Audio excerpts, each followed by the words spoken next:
Rehberg, thank you very much for coming to visit us here in western Montana. Hope you get out and get to enjoy some of the beautiful Bitterroot while you're here. You've repeatedly, I want to just shift gears a little bit, you've repeatedly said that you support an all of the above energy policy, which presumably includes the fossil fuels traditionally, as well as renewable energies such as wind, solar, geothermal, and biodiesel. Yet your voting record in Congress is one of supporting profits for the oil industry at a time when they're making record-setting profits, including voting against the Renewable Energy and Job Creation Act of 2008, the Renewable Energy Conservation Tax Act of 2007 and 2008. So my question to you is, how do you reconcile your public statements in support of some of these renewable energies that we have plenty of in Montana with your voting record that supports record-setting profits of the oil industry? You bet. Nancy Pelosi has let it be known that no traditional fossil fuel legislation will make it through the House of Representatives.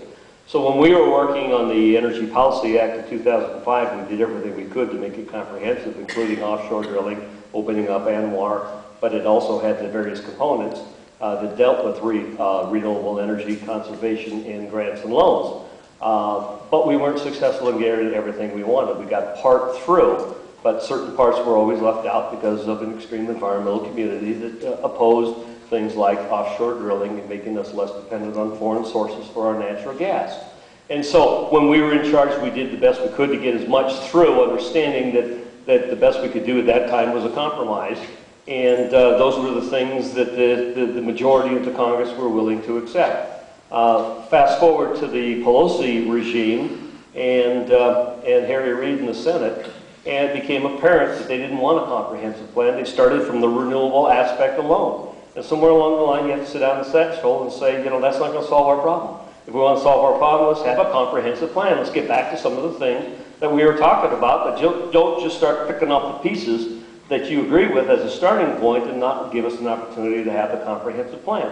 So I reconcile it in the fact that I've been working on a comprehensive energy policy from the get-go. We did as well as we could, like the Healthy Forest Initiative. Did I think we should have gone further with the opportunity to go in and try and clean out the dead and dying trees and keep them from burning? Yes.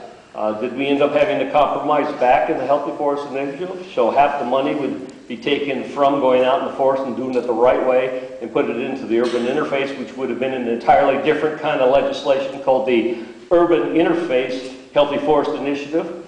Yeah, I voted for the compromise position, but you don't start from the smaller position and not be willing to consider the comprehensive plan. So yeah, I defend my position. I believe in a comprehensive plan.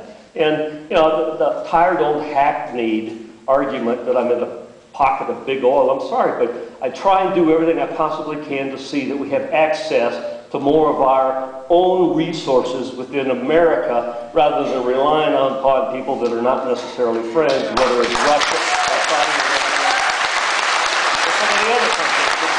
You know, all I'm trying to do is provide more access to more opportunities in a clean, environmentally sensitive way so you're not paying over $4 per gallon for your gasoline, while at the same time encouraging cars to be more fuel efficient and all the other things go into some kind of a meaningful, common sense energy policy. Yes, sir. Hi, my name is Robert Brown, and